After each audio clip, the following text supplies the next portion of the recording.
could be ringing the church bell at this time? Maybe it ain't an ooh, Father. Maybe it's an it. And maybe it's tolling the bell. Oh, there's no such things as ghosts and monsters. Haven't I made that clear to you? Something tore the throats out of Charlie Rousseau's sheep, and that something didn't leave any tracks. Andy Trent here saw a weird glow moving across the marshes last night, and this morning he found 2 of his sheep dead. Their throats torn open. Maybe the same thing that killed Andy's sheep is tolling the bell. I was on my way just now to deliver a special letter at Penrose Manor when a strange light appeared on the road before me, then moved quickly across the marshes and faded into the mist. I turned the cart around and hurried back here. It's not real. First the light, and now the bell. There's a very sound and logical reason for the bell tolling at this time, and I'm going to find out what it is. You can drive me to the church pots. The letter can wait. No hurry. Nothing will harm you if you're with the priest. Is that true, Father? Ah, what you need is more faith and less imagination. Come along.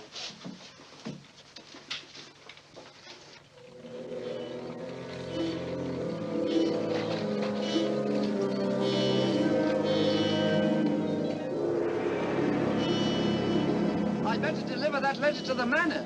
I'm sure it's important.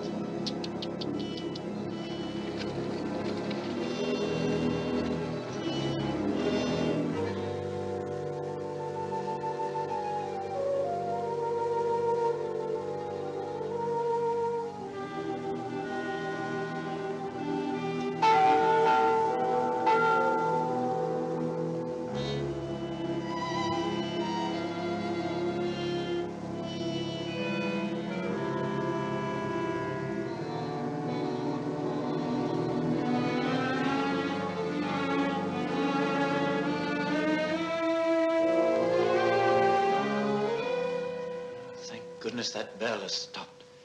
Odd. It's tolling at this time of night. I don't like it. What with this phantom roaming the marshes? I saw it again tonight.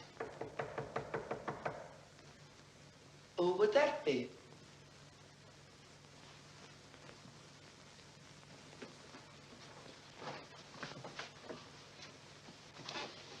Where's Lord Penrose? He's gone to Quebec. Get him on the phone immediately. What's happened, Father? Lady Penrose, dead, clutching the bell rope, calling for help. It was dreadful. Her ladyship. Call Sergeant Thompson at the police station. Ask him to come to the church immediately. Come with me, Potts. I'll need you. Yes, Father.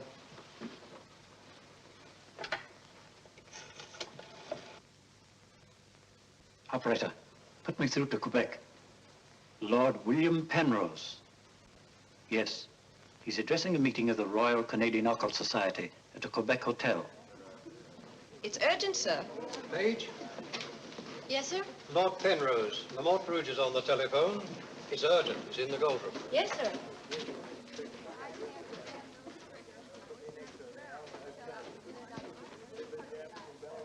Gentlemen, as you know, the greatest obstacle in proving the authenticity of the occult lies in finding facts. However, if the facts are there, even the most hardened skeptic, provided it has an open mind, must finally acknowledge the actual existence of the supernatural. Do you admit that, Mr. Holmes? Facts are always convincing, Lord Penrose. It's the conclusions drawn from facts that are frequently in error. Yes, in the case of the Hound of the Baskervilles, as well as in the adventure of the Sussex Vampire, we found Watson, please. Oh, sorry. Well, gentlemen, this time I have facts. Cold facts. Many years ago, 100 to be exact, an apparition appeared at night in the village now called La Mort Rouge. The following morning, 3 people were found dead, their throats torn out, hence the town's rather grim name. Interesting, yes. But facts, no. I hardly think the tales of superstitious peasants can be considered... I haven't finished, Mr. Holmes. La Mort Rouge has again been the scene of these strange and unexplainable occurrences. Unexplainable, that is, from your point of view. Several of our most responsible citizens have actually seen the strange apparition on the marshes at night. And next morning, sheep were discovered. With their throats torn out and no traces of the killer anywhere to be found. Oh, you read about it in the papers. No, as a matter of fact, I haven't. It was merely a deduction. A rather obvious one, I'm afraid. Deductions are a weakness of mine, as Dr. Watson can tell you. Would you believe it? Holmes can... Well, those are facts, Mr. Holmes. Ignore them if you can. But it's very urgent, sir. Okay, well, go ahead. Thank you. I never ignore facts, Lord Penrose. And I have no doubt that the incident of the sheep with their throats torn out is unquestionably a fact. However, the interpretation of this fact as being final proof of the existence of the supernatural is merely supposition, and therefore cannot be accepted without further data. Your opinions, Mr. Holmes, are undoubtedly the result of your inability to cope with something beyond the realm of your comprehension. Man, I'm sorry, John, but this ridiculous skepticism... Yes, what is it, my boy? Mort Rouge on the telephone, sir. Very urgent, my lord. Excuse me, gentlemen. I'm afraid, Lord Well, what's quite understandable, Sir John. Lord Penrose is deeply entrenched in his beliefs. That's his privilege. Well, hang it all, Holmes, the fellow was positively rude. Well, shall we see a little overwrought, Watson? I'm leaving immediately.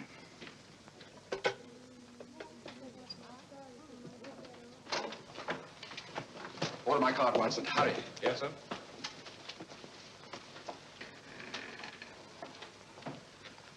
Gentlemen, my wife has just been found dead. Her throat torn out. In exactly the same manner as the sheep. This is terrible.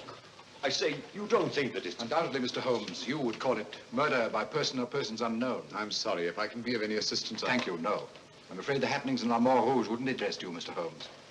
Under the circumstances, I think we should adjourn. Yes, indeed, Sir John. Holmes, what a terrible thing. Now, Sir John, would you be good enough to convey our condolences to Lord Penrose? Yes, I'd be glad. Say, well, can't we get something to eat before we leave? We don't often get food like you do here. Don't you ever think of anything else besides your stomach? No, not often. I gotta get a paper. Morning. Good morning, sir. I imagine you'll be glad to get back to London, Mr. Holmes. Yes, indeed. Oh, by the way, there's a letter for you, sir. Thank you. Oh, here's something about Lady Penrose. She was found in the church with her throat horribly cut. Evidently dragged herself from the marshes nearby and tried to summon help with a bell rope. What's in it? What is it, Holmes? Listen to this, Watson. Huh? My dear Mr. Holmes, I have every reason to believe my life is in danger. Yet, if you were to ask me how I know, I couldn't give you a logical answer. There is nothing tangible, yet like a terrible premonition, it is all so frightfully real. I heard of your being in Quebec, and I'm turning to you, a stranger, and asking your help in the frantic hope that you will not fail me. Oh, who's it from? It's signed Lillian Penrose. Lady Penrose? A letter from the dead woman? Well, what's it mean, Holmes? I should say that Lady Penrose lived in fear of her life. Some secret hidden in her past, in all probability. Oh, perhaps it isn't as simple as that. What if Penrose is right? I'm glad we're going back to London. Things like that can't happen in Baker Street. More's the pity, Watson. Huh? Do you know a village by the name of Mort Rouge? Yes, sir. It's about 12 miles from here, up towards the falls. Thank you. Great Scott, Holmes. You mean you're going to take on the case? Quite. Telephone the airport and cancel our reservations, will you? Certainly, sir. Consider, Watson, the irony, the tragic irony. We've accepted a commission from the victim to find her murderer. For the first time, we've been retained by a corpse.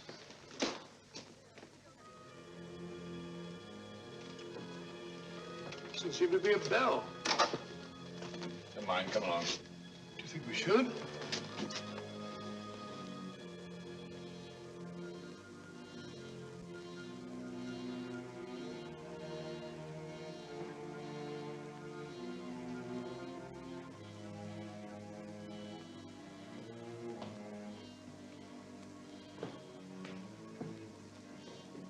What a cold, cheerless-looking room.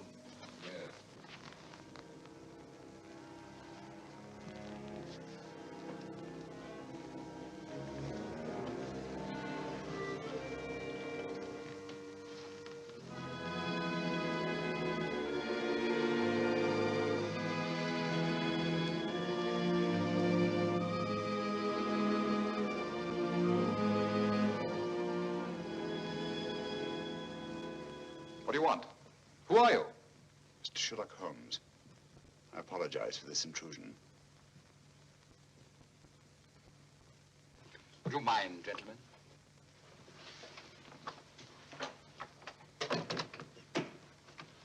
Mr. Holmes, is it your custom to burst into people's houses without ringing the bell? We couldn't find the bell, sir. If you've come here to use the death of my wife to prove your theories, I must ask you to leave. Penrose, I received this letter from Lady Penrose this morning.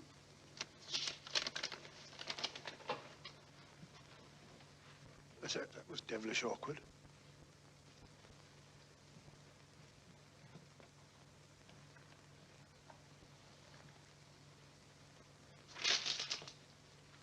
I'm afraid you're a little late, Mr. Holmes. My wife's dead.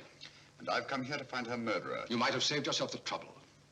I'm convinced that the solution of this horrible deed lies in an understanding of psychic phenomena. Although I don't expect you to admit that, Mr. Holmes. I assure you, Penrose, I neither believe nor disbelieve in anything, including psychic phenomena. If I could just see Lady Penrose, it might help dispel much of the mystery that surrounds these happenings in the Mort Rouge. Drake! Why don't you answer the blasted thing? Sergeant Thompson has charge of the case. You'll find him at the police station. And now I must ask you to go and take your assistant with you. You'll excuse me if I don't show you out. Drake! Drake! Drake, where are you? Watson!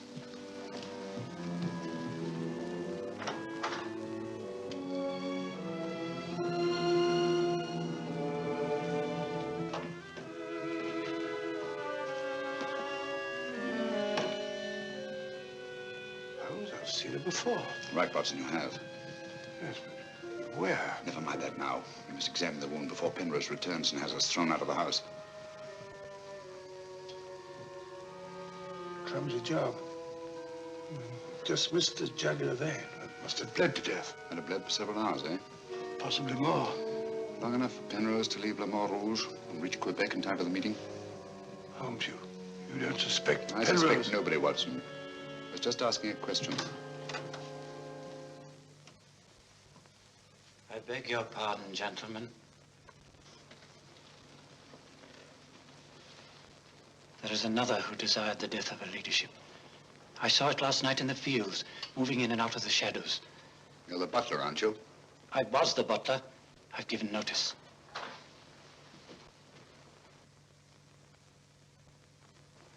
Drake! Get out. Get out of this.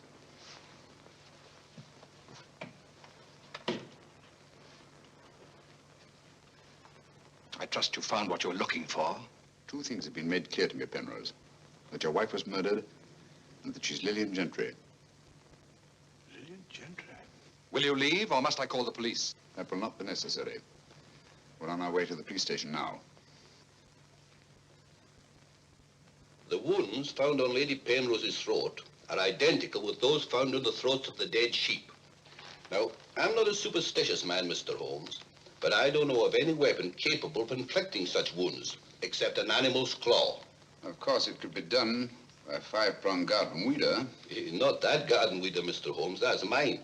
I use it to weed the garden at the back of the jail. I'm inclined to agree with the Sergeant, Holmes. A weapon such as that would have severed the jugular vein, and death would have followed immediately. Lady Penrose lived long enough to drag herself to the church and toll the bell in a frantic effort to call for help. Yes, I know all about that. But there must be some logical motive instead of all these goblins and monsters. Sergeant, have you ever heard of Lillian Gentry? No, I can't say that I have, Mr. Holmes. She was a famous actress who came to America some time ago. She appeared for many years in the United States and Canada. Then suddenly she disappeared. Her disappearance was never explained, and she was soon forgotten. But what's the connection between Lillian Gentry's disappearance and the death of Lady Penrose? Lillian Gentry and Lady Penrose are one and the same person. The same person? Precisely. One more question, Sergeant.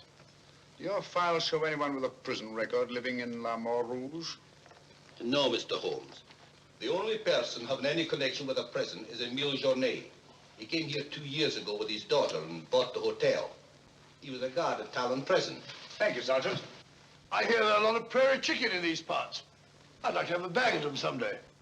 I think that can be arranged, though. Yes, we can stop over to farmyard and you can shoot all the chickens you want. That's all very funny, Holmes. Here you are, old fellow. We're going to engage rooms at Monsieur Journet's hotel. Landlord! I say landlord! Place seems deserted. Won't be for long if you bill it like that. Landlord! Oh, sorry, Holmes. Got to try and make summer. Yes, monsieur. My dear, have you got a room for us? Yes, monsieur. Good. Sign here, please. I'll sign for us both. Oh, thank you. You seem very young to be in charge here. Yes, monsieur. You are Mademoiselle Journet? Marie's your name, monsieur. My dear, you've been crying. Why? Papa's going away. Oh, come now. Is that such a tragedy? Did you cry if your papa were going away, Watson? I don't believe so. This way, monsieur. Bring your bags, please. Yes, of course. Wouldn't I be unhappy if my father went? Seen my father for years. Father died about 20 years ago in Cheltenham.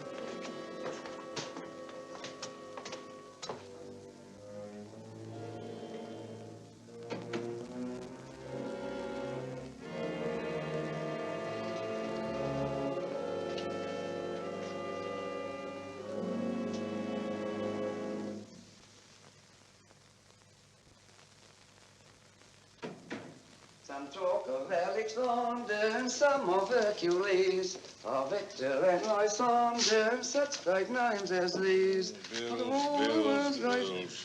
That's the way it goes, Emile. It costs money to be born, and it costs money to die. You know who that was in the car? It was Sherlock Holmes. He's here now. What do you think he'll find? Ghosts and monsters. What else is there for him to find? There's nothing. I don't know. You're afraid, Emile. Of course I am, and so are you. Who isn't? Why should Sherlock Holmes come here? To investigate the death of Lady Penrose. What else? I'm afraid Mr. Holmes will return to London a sadder, but a wiser man. Why do you say that? Well, you can't arrest ghosts or monsters, can you now? Well, I'm on my way. The mail must be delivered. Some talk of Alexander, some of Hercules. That's better. This room gives me the creeps. It is very seldom used, monsieur. It isn't often that strangers come to Mort Rouge, and when they do, they never stay. I can't say that I blame them. Will your father be away for long? I don't know, monsieur. When is he leaving? I don't know. Marie! If you need anything, just ring, monsieur. That girl's frightened, Holmes. Obviously. She made the mistake of telling us that her father was leaving. Huh? You don't think that Journet... Suppose we have a little talk to Monsieur Journet. It might prove illuminating. Didn't I tell you not to answer any questions? Yes. Didn't I tell you to keep a silent tongue in your mouth? Yes, Papa. So you told them I was going away? Yes, Papa. I'll teach you to keep your mouth shut. Monsieur Journet, just why are you leaving La Mort Rouge at this particular time? I'm not leaving. What gave you the idea that I was? Your daughter? My daughter's mistaken. I merely said that I would like to go away. I've just been teaching her the difference. Yes, so I observed. I can't say that I approve of your method, sir. I'll ask you to mind your own business. Run along, dear. Oh, there, my dear. Disgraceful, hitting a child. Monsieur Journet is quite right. It's none of our business. Monsieur Journet, what do you know of the death of Lady Penrose? Only what everyone in the village knows, that she was killed by the monster. You've seen this monster? No, but who else could have done this terrible thing? Sheep have been killed, their throats torn out. You were a jailer at Talon Prison, weren't you? Oh, yes, monsieur. Why did you decide to come to La Mort Rouge? Well, I always wanted to own a hotel, and I heard this one was for sale, so I bought it. That was 2 years ago. Yes. I believe it was about the time the monster made his reappearance, wasn't it? Do you suspect me of being the monster, Mr. Holmes? No. I was just remarking a coincidence. I thought you didn't believe in those things, Holmes. Quite right, Watson, I don't. At least, not in the supernatural variety. Not the werewolf who bites into his victim's throat with his teeth. But, a monster who uses for his weapon of death a five-pronged garden weeder. Yes, that's a little more in my line. I don't know what you mean. I mean that this monster's been recreated and used as a screen behind which to commit a horrible crime. Whoever did it felt certain that no suspicion could possibly fall on him. But my unexpected arrival upset his plans. Very possibly he became frightened, decided to run away. You're right, monsieur. I was running away. But not for the reason you think, but in fear of my life. And who would want to kill you? I don't know. It's like some terrible premonition. But it's so real. The very word, it's in Lady Penrose's letter. Yes. That still doesn't explain this garden weeder. I swear to you, I know nothing about its being here. Haven't we better send for that fellow, Sergeant Thompson? No, Watson, that won't be necessary. Monsieur Journet knows as well as we do that you can't run away from yourself. Oh, would you be so good as to return this to Sergeant Thompson, monsieur? I took it away quite by accident.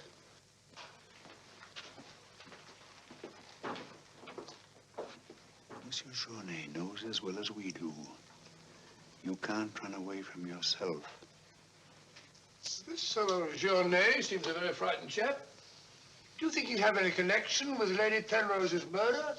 Time will tell us many things, Watson. And now, my dear fellow, there's something you can do for me, if you will. Anything, Holmes? I knew I could rely on you. I want you to mingle with the people in the cafe tonight. Find out all you can and keep a particularly sharp eye on Journet. Does he sort of take over the case? That's right, old boy. I want to get a good night's rest before starting out again in the morning. Oh, and incidentally, make yourself as inconspicuous as possible, will you? Inconspicuous? You can depend on me.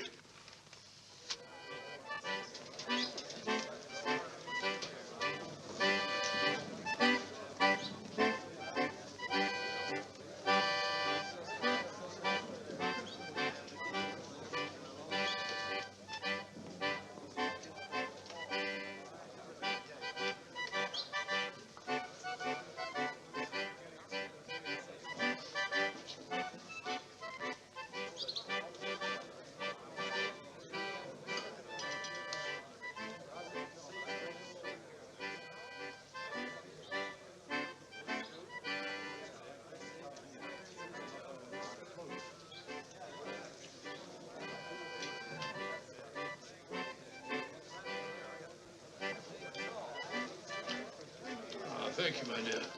I'm glad to see that the tears are all gone. You feeling better? Thanks to you and Mr. Holmes, Papa's not going away. Not going away? Oh, good.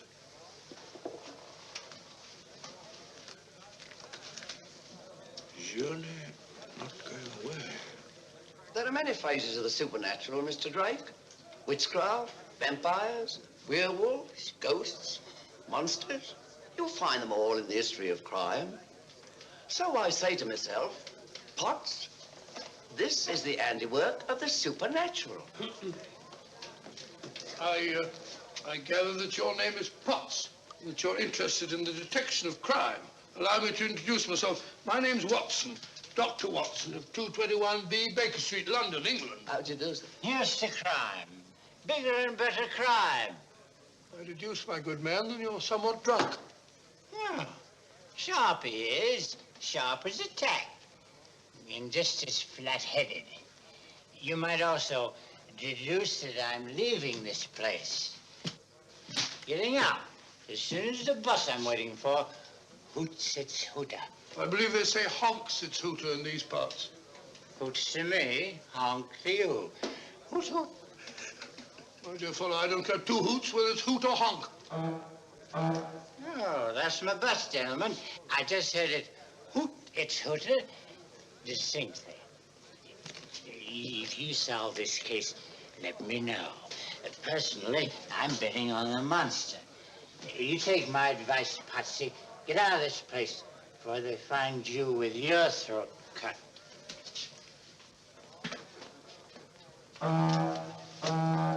Hoots!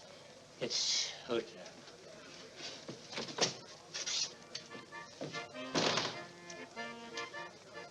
Nervous? Well, the thought of having your throat torn out by some monster isn't likely to make you very gay, Dr. Watson. Oh, no, indeed. Some of Monsieur Journet's excellent wine will soon remedy that. Marie, would you bring a bottle of this excellent wine for my friend here? Yes, monsieur. Mr. Potts, as a student of the occult, supposing you give me your theory of this murder. You like this wine? Oh, but Dr. Watson, I never drink anything stronger than milk. Teetotaler? No, hiccups. Every time I drink alcohol, I have hiccups. Oh, sorry.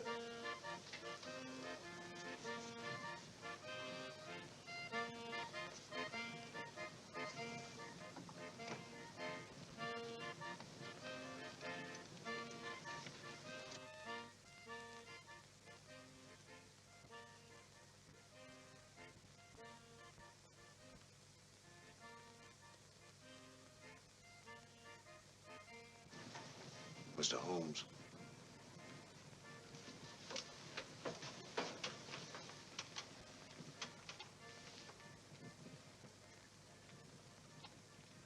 Mr. Holmes.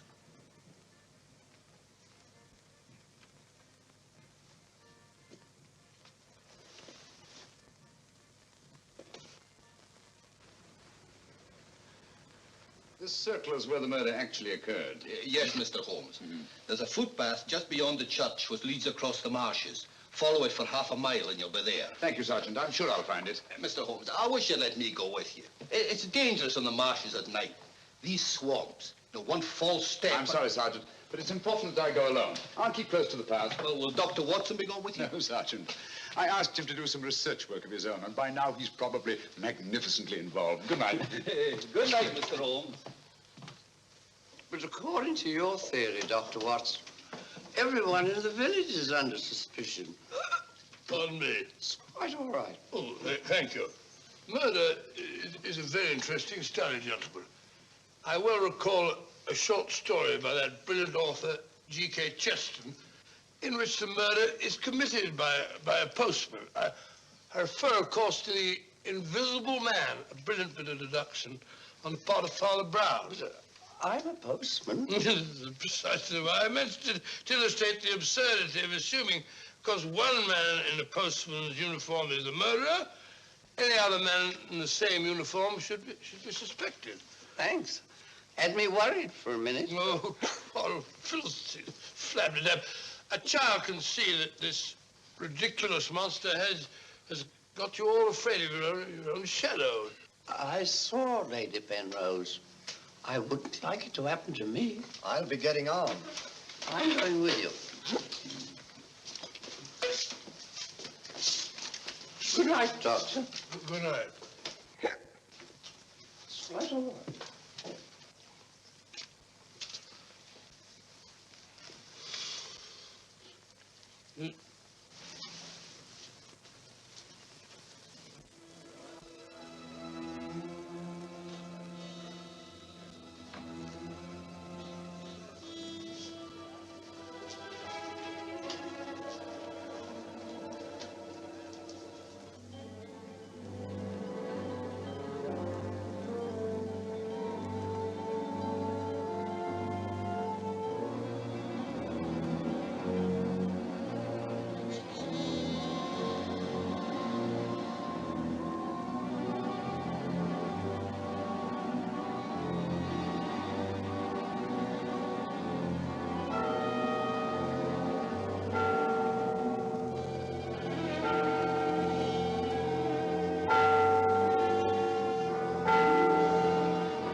Well, what's so strange about a church bell ringing?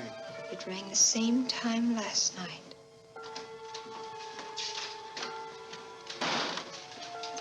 Excuse me, Dr. Watson. Can you tell me if Mr. Holmes is armed? Armed, my dear fellow? Why should he be? He's gone to bed. You're wrong, Doctor. He went out in the marshes alone. I tried to go with him, but he refused. But great Scott, if he runs into this monster and he's by himself, he'll get killed.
Watson?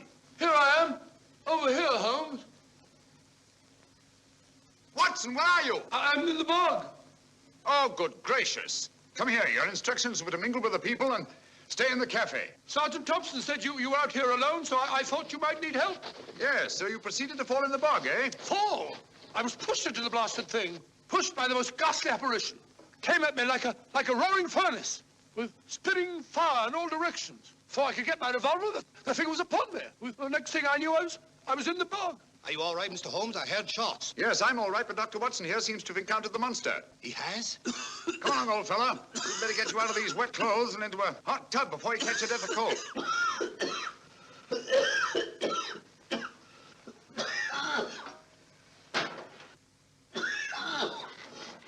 Yeah, you've had enough of that. Drink this. You'll be as fit as a fiddle in the morning. Sorry you had such a bad time. I got a right to share your dangers. Thanks, old fellow. You know, I wasn't sure the villagers weren't right. And if it did turn out to be some sort of supernatural monster, well, why should I involve you? Rubbish. However, I did learn something. I can now state positively that our antagonist is not a phantom. But the thing actually spat flames at me. Oh, just a figment of your imagination. The murderer knew I was out on the marshes and obviously wanted to frighten me. You frightened me, all right. How do you manage the flames? Merely clothing, treated with phosphorus. When the murderer fled, his shirt caught on a tree, and this piece of cloth was torn off.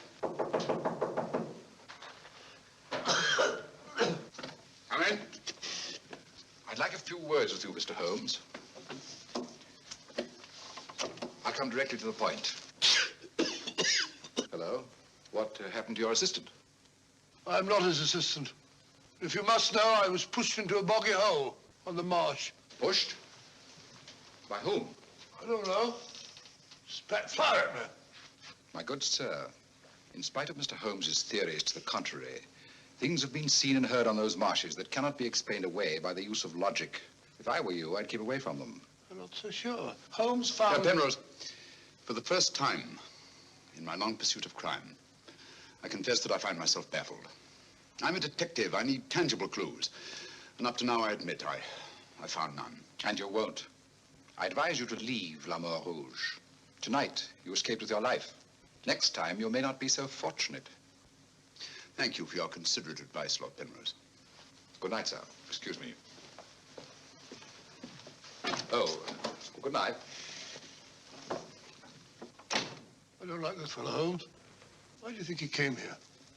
He wanted to find out if we discovered anything. He seemed very pleased when I told him we hadn't. Now, Watson, there are one or two questions I want to ask Sergeant Thompson. You stay here. I have a vitally important job for you. Anything, Holmes? What do you want me to do? Go to bed. Yes, it's cotton fabric. Yeah, take a look. That discoloration, the purple ink must have been spilt on it. Possibly. I should say this cloth was red with blue lines. Probably large checks. Yes, it seems to have been laundered a good many times. The blue lines are almost completely erased. Yes, you can scarcely see them. It's good fabric, well woven, with a solid base. Hello, Bill. Hello, Sergeant. Your phone call must have been important. You bring me over this time of the night. It was. This is Mr. Sherlock Holmes. He wants to ask you a few questions. This is Mr. Taylor, the storekeeper, Mr. Holmes. Oh, good evening, Mr. Taylor. Good evening, sir. Have you any shirts of this design? The squares are red and the lines blue. Yes, I have. Can you remember to whom you sold them? I can. I keep them in stock specially for Judge Brisson. He won't have anything else. Judge Brisson, who's he? A retired magistrate. He's a cripple, lives alone with his housekeeper. Have you sold any of these shirts to anyone else? No, sir. They're too expensive for the village and the boatmen. This is the finest material. Imported. You say Judge Brisson's a cripple? Yes, he was a magistrate in Quebec. Had a stroke about 2 years ago. That's why he retired and came here to live in Mort Rouge. Just about the time that Monsieur Journet arrived here. Now that you mention it, it was just about then.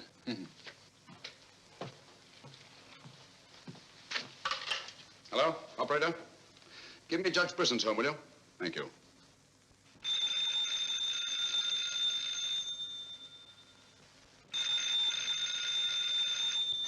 Nora. There's a dream. Haven't I told you not to answer the phone at night? Yes, sir.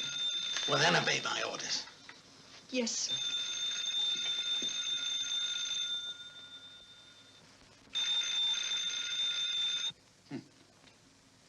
No answer. Where'd you live? On the Marsh Road. But I don't advise you to go there after dark, Mr. Holmes. The place is a fortress and guarded by a savage dog. I think Dr. Watson and I will have to pay Judge Brisson a visit in the morning. Good night, gentlemen. Good night, Mr. Holmes.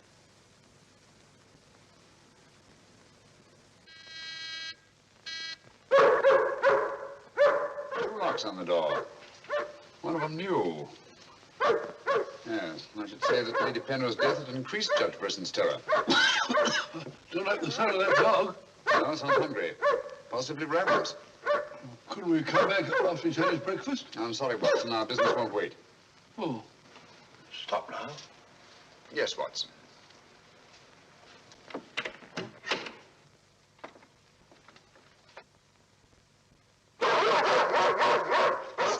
Good Fido. Good Fido. Good Marty. Good Winnie. Who is it? Sherlock Holmes and Dr. Watson. I telephoned Judge Brisson we were coming. You can't come in. He's given orders no one is to be admitted. You wouldn't want Judge Brisson's death on your hands, would you? No, sir. Then you'd better let us in. I'll probably lose my job for this. Not after we've talked to Judge Brisson. My good woman, you keep an eye on that dog. Oh, don't worry, Watson. You know as well as I do. The dog won't touch you if you're with its master or mistress. Well, you know it and I know it. You're quite sure the dog knows it. Good dog. Happy dog. Nice, Winnie. Good Winnie.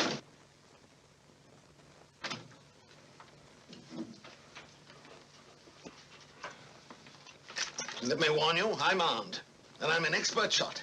We didn't come here to harm you, Judge Brisson, but to protect your life. I told you over the phone this morning, Mr. Sherlock Holmes, that I did not want to see you. I don't want to see anyone. But I want to see you. Stay where you are. Nora, show these men out.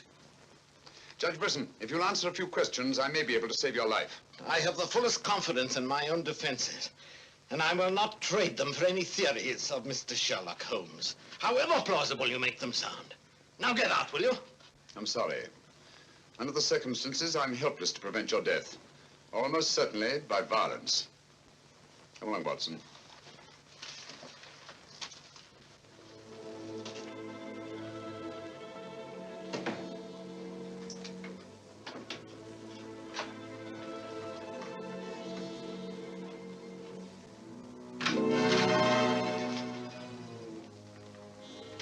Pardon me. May I trouble you with that envelope? I must have dropped it.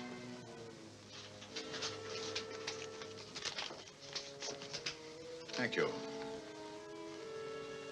You're a very clever man, Mr. Holmes. A crude device, Judge Brisson, but it's confirmed my suspicions that you're not the cripple you pretend to be.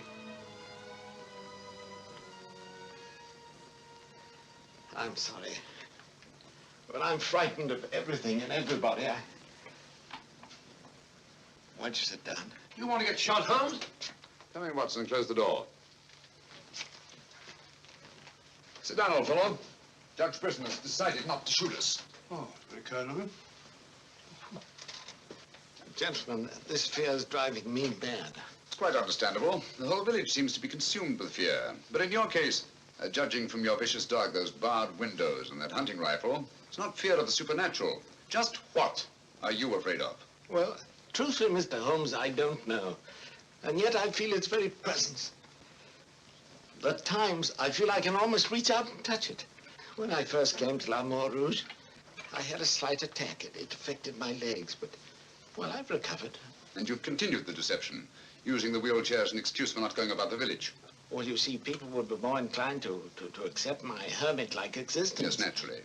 Tell me, Judge Brisson, had you ever heard of Monsieur Journet before you arrived at Mort Rouge? No, I hadn't. How many of these shirts has your housekeeper purchased for you? Oh, 4 or 5. I'm not positive. You still have them? Well, 1 or 2 became badly worn, and I told my housekeeper to give them to a man who was doing some work for me at that time. Can you describe him? No, I'm afraid I can't. That was about a year ago, you see, and, well, I didn't pay much attention to him. He worked in the garden. Could your housekeeper remember him? No, that was a different housekeeper then. She went to the United States. Try to remember, Judge Brisson. Your life may depend on it. I do remember one thing. He had a very slight limp. I used to watch him from that window as he walked across the lawn. Splendid. Continue your vigilance, Judge. And under no circumstances allow anyone to enter the house, even someone you may know well. What's that mean, Holmes? It may mean nothing, Watson, and it may mean everything. I'm quite sure that Sergeant Thompson will have observed a man with a limp in a village the size of Mort Rouge. Good day, Judge, and thank you. Good day, sir. I'm sure Sergeant Thompson will have observed a man with a limp in a village the size of Mort Rouge.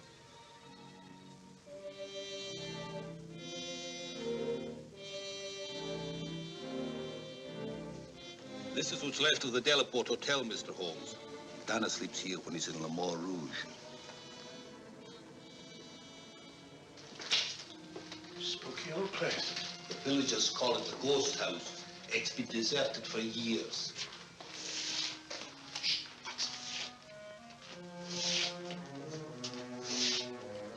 He walks with a limp. A left foot, I think. To the trained ear, Sergeant, footsteps have a characteristic rhythm as identifiable as fingerprints.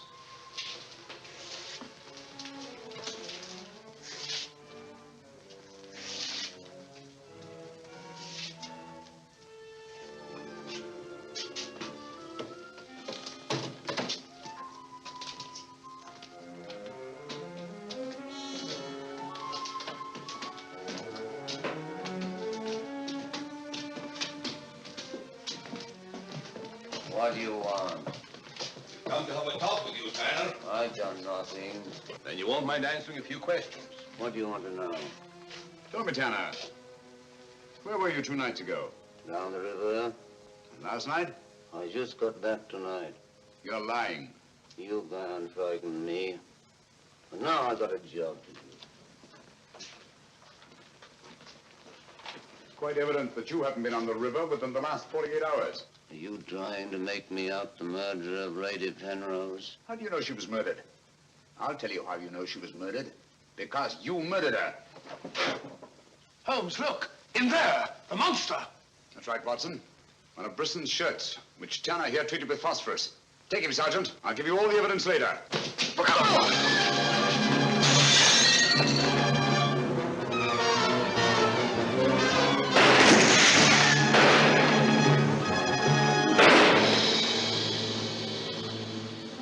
You got him, Sergeant? I'm sure of it.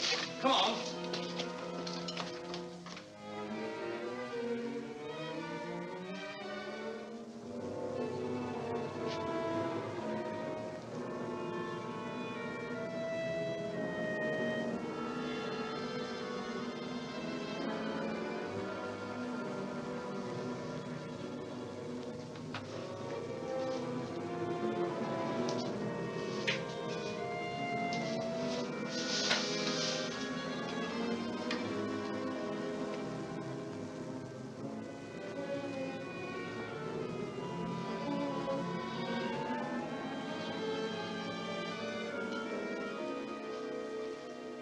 I see no reason why we shouldn't leave for home tomorrow.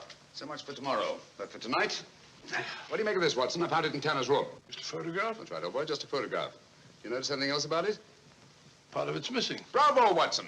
Now, if we can find the missing half, notice the discoloration of the torn edge, faded signature. The upper half was torn off sometime within the last year, I should say. Well, why all this fuss about an old photograph? Watson, have you ever stopped to think that the science of detection is very much like stringing a handful of beads? I can't say I have. Well, it is. And in this particular case, you might say that I have 5 beads. Journet, Brisson, Tanner, Lord and Lady Penrose. So far, I haven't had any thread to string them together. This, gentlemen, is our thread. And I think I shall start with Lady Penrose. But Lady Penrose is dead. The dead can tell us many things, Sergeant. You and Dr. Watson remain here at the hotel. I'll meet you later. I'm sure you got Tanner, Sergeant. But Mr. Holmes is never satisfied with a dead criminal. He has to sit in on the post-mortem. Come along. Let's go downstairs and celebrate the death of the monster. That's a good idea, Doctor.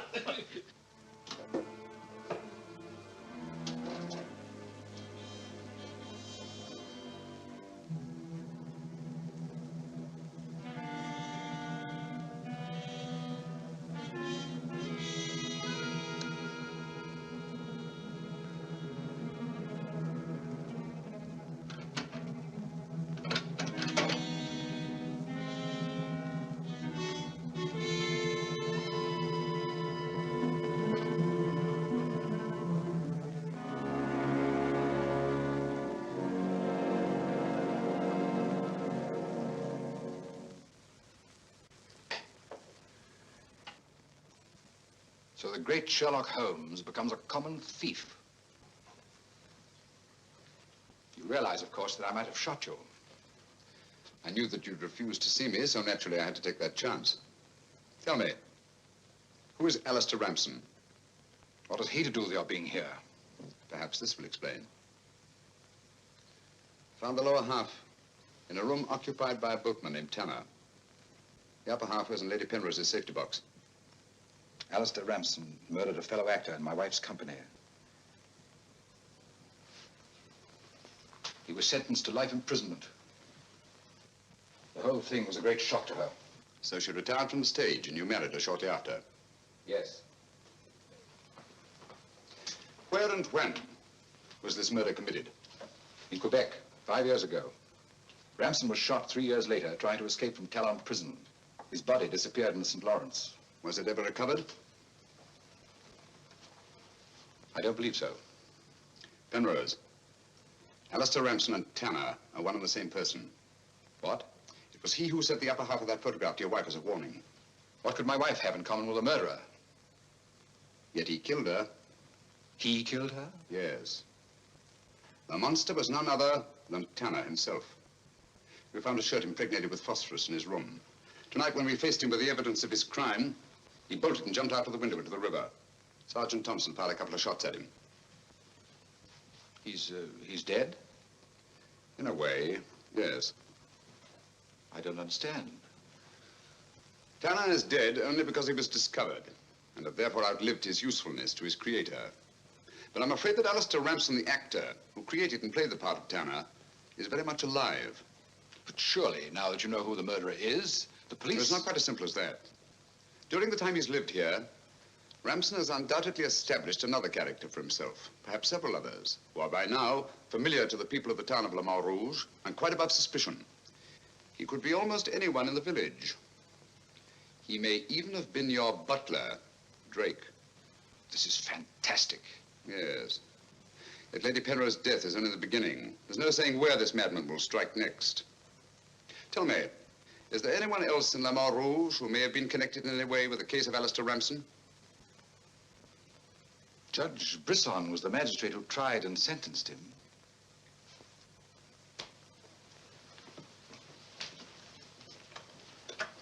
Operator? Operator, give me Judge Brisson's home. It's urgent.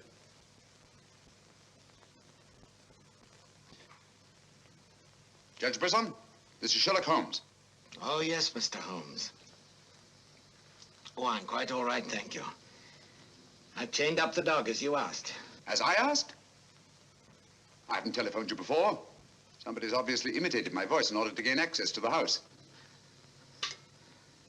Well, certainly, Mr. Holmes. I'll lock all the doors and await your arrival. Yes.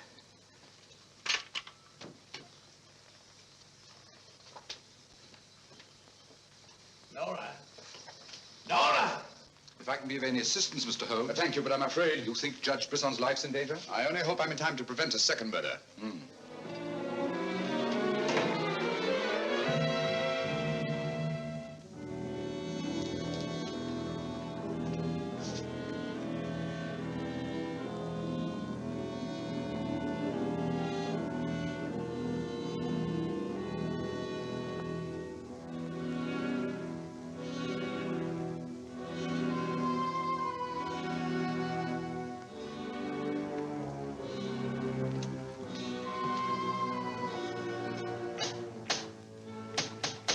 That's Mr. Holmes. Show him in.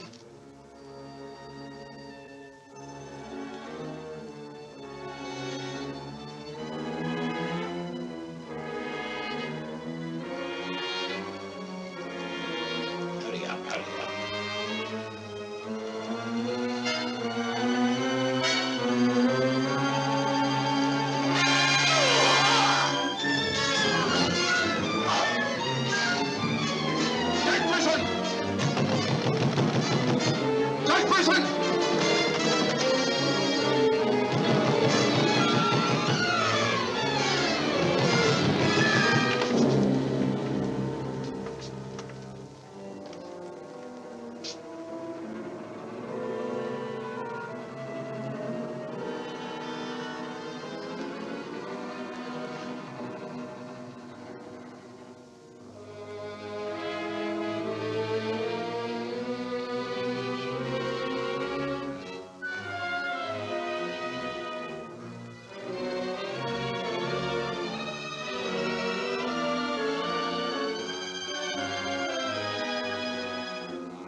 You know who it was? I don't know. I don't know.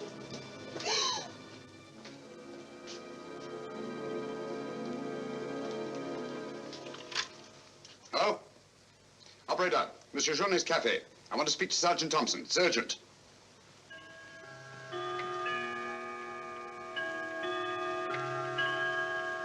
Sergeant Thompson, this is Sherlock Holmes. I'm at Judge Brisson's. He's been murdered. Judge Brisson's been murdered. Judge Brisson? The murderer gained access to the house, gagged and bound the housekeeper, then disguised as Nora, murdered Judge Brisson. I'm returning to the old Delaporte Hotel on the chance that he'll go there to change his clothes and assume another disguise. Ask Dr. Watson to meet me there as quickly as he can, will you? You'd better come here at once and take charge. Right.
Throw your revolver on the floor in front of you and raise your hand, Sherlock Holmes.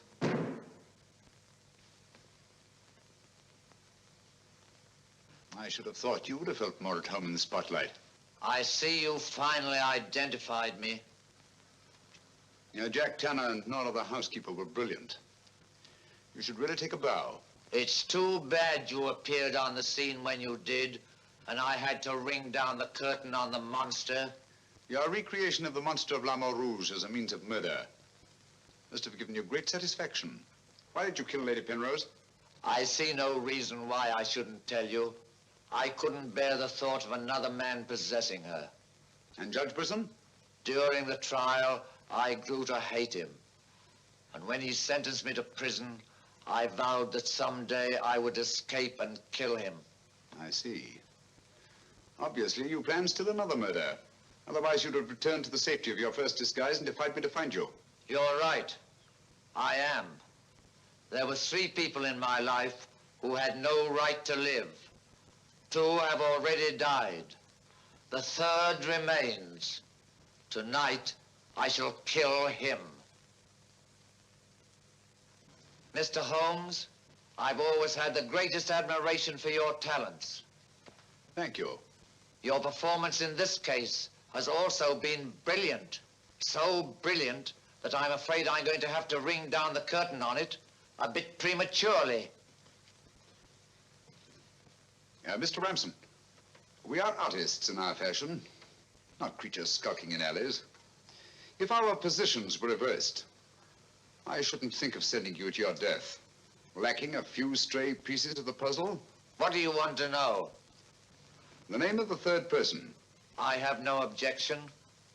If there is a hereafter, which I doubt, you and he will meet very soon, Mr. Holmes. The name of the 3rd person is...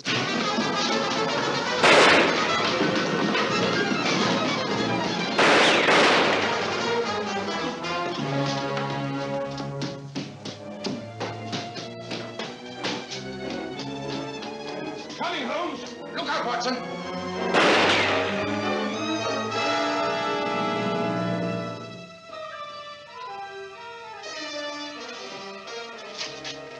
All right, Watson. Where is he, Holmes? He's gone. Thank heavens you're safe. Thank heaven you came and you did. There it is, Watson. Look out.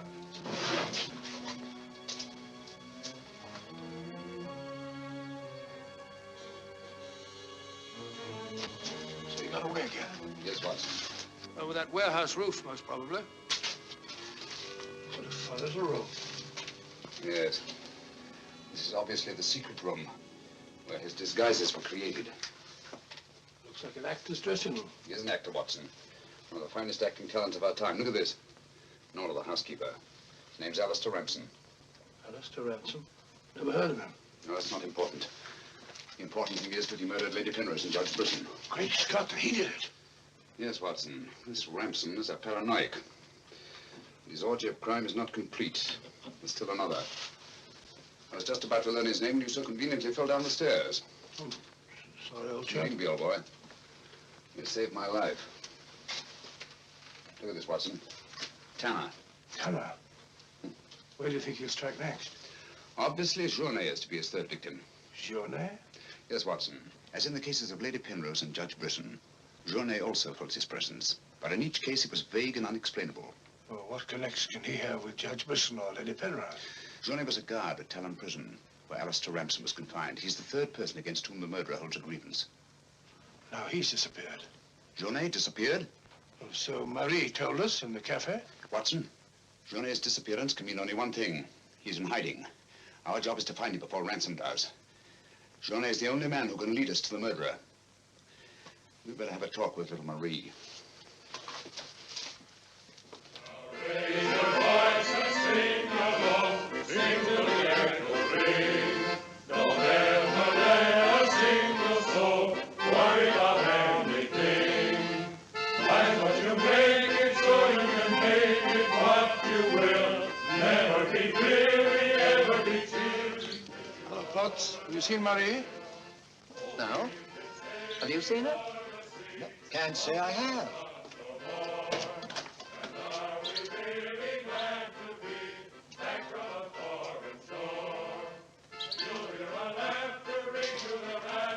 Marie? Watson.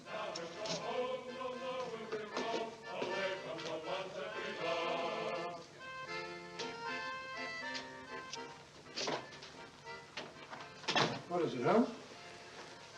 I'm afraid we're too late. Marie.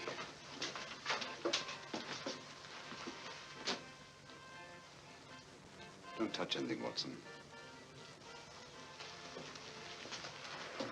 Murdered in exactly the same way as Judge Brisson and Lady Penrose. Poor innocent little child. I should have prevented this. Nonsense, my dear chap. You did everything possible. How on earth could you have prevented it? The child's death is a tragedy, of course. I see exactly what happened. She was standing here by the desk, and the murderer came in by that door. He came in through that door, but Marie was not in the room. She alone, of all people in the cafe, saw Ramson enter this office. It was someone she knew well. Someone who might have a message from her father. So she followed him here. And when she refused to tell him where her father had gone, he killed her. Ramson already knew that Journey had disappeared, but he didn't know where. When he questioned her, she became suspicious, and it was then that he killed her. Telephone Sergeant Thompson, will you? And here's the Judge Brisson's. Ask him to come here at once. And see that no one leaves the cafe until he gets here. The murderer may be among them.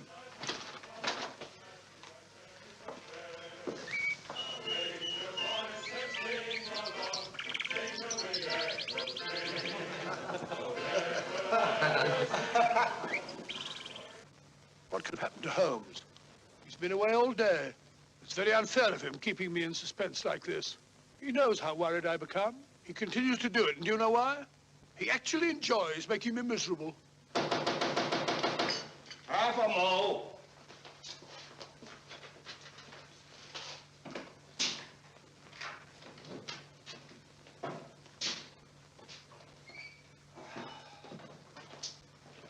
No good, Watson. It won't work. What won't work? I've been to every place where Journet could possibly be in hiding. That's where you've been all day. Yes, Watson, and I must admit that I'm completely baffled. We've got to find Journet before it's too late. But how? I've been everywhere within a radius of 5 miles of this village. I've even been to the church. in the hope that he'd disguise himself and attend mass. He may have gone to Quebec. Every road's covered. He hasn't left this vicinity, of that I'm certain. All right, I'll answer it. Hello? Hello?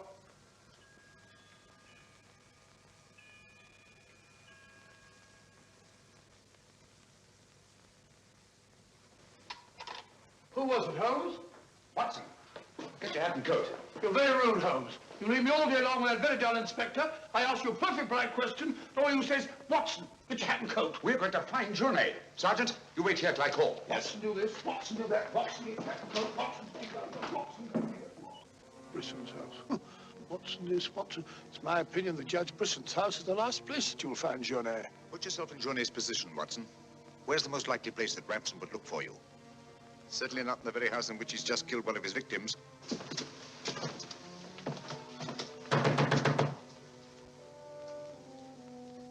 Journet! Journet! It's Sherlock Holmes and Dr. Watson. We're here to help you. I like the look of it, Holmes.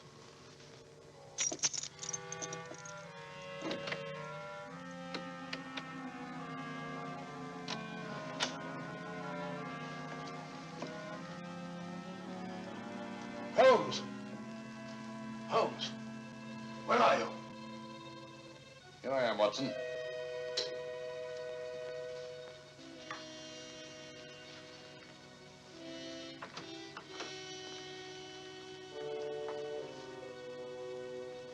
Journet! What do you want? We've come to help you. How did you know I was here? When you called your hotel just now, I answered the telephone. The chimes of Brisson's clock here merely confirmed what I already knew.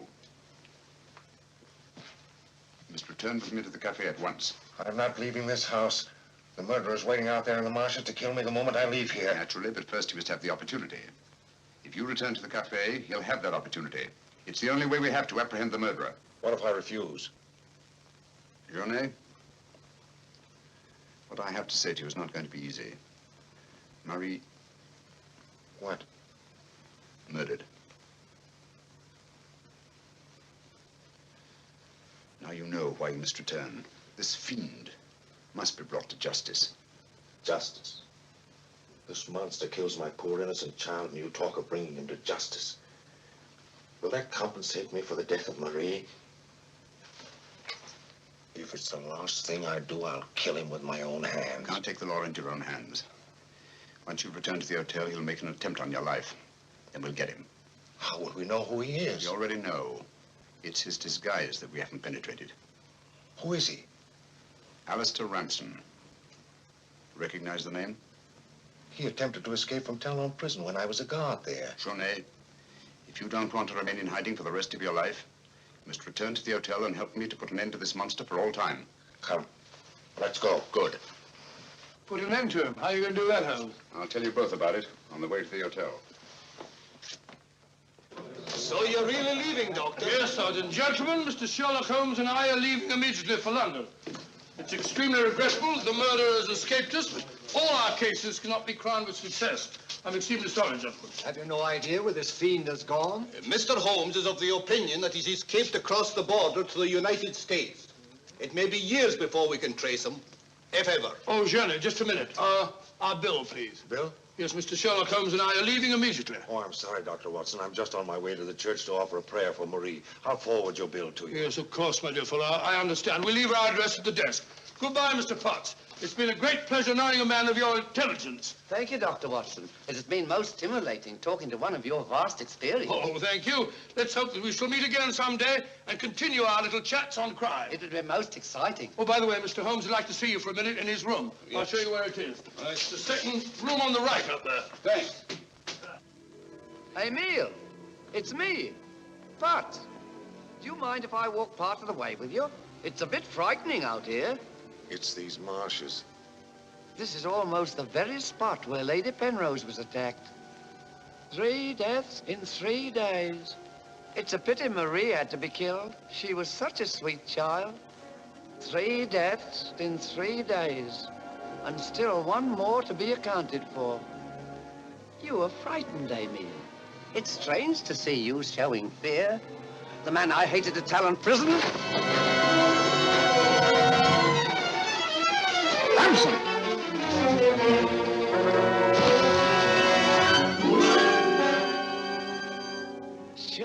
Holmes. Yes, Mr. Ramson. So you see the final curtain has not fallen after all. I thought you were on your way to London. Naturally, that's what I wanted you to think. That's why Dr. Watson announced our departure in the cafe. Journet's leaving was purely bait to bring you into the open. I merely replaced Journet once he was outside on the street. May I say, Mr. Ramson, that your disguise as a postman was a masterpiece of ingenuity. Your very choice of the role put you above suspicion. It was quite easy. I simply disposed of the real Mr. Potts after he had passed his civil service examination and had been assigned to Mort Rouge. You realize, of course, that you'll never hand me over to the police alive. It's not my function to be your executioner. My duty is to hand you over to the authorities, which I fully intend to do. You're an optimist, Mr. Holmes. No, not necessarily. We're surrounded by police awaiting my signal.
I've killed him.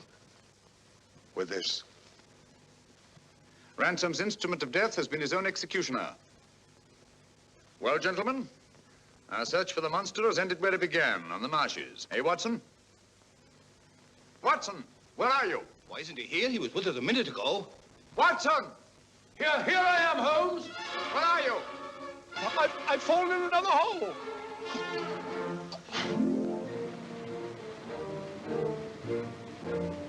I should like to have seen a bit more of Canada before we sailed, Holmes.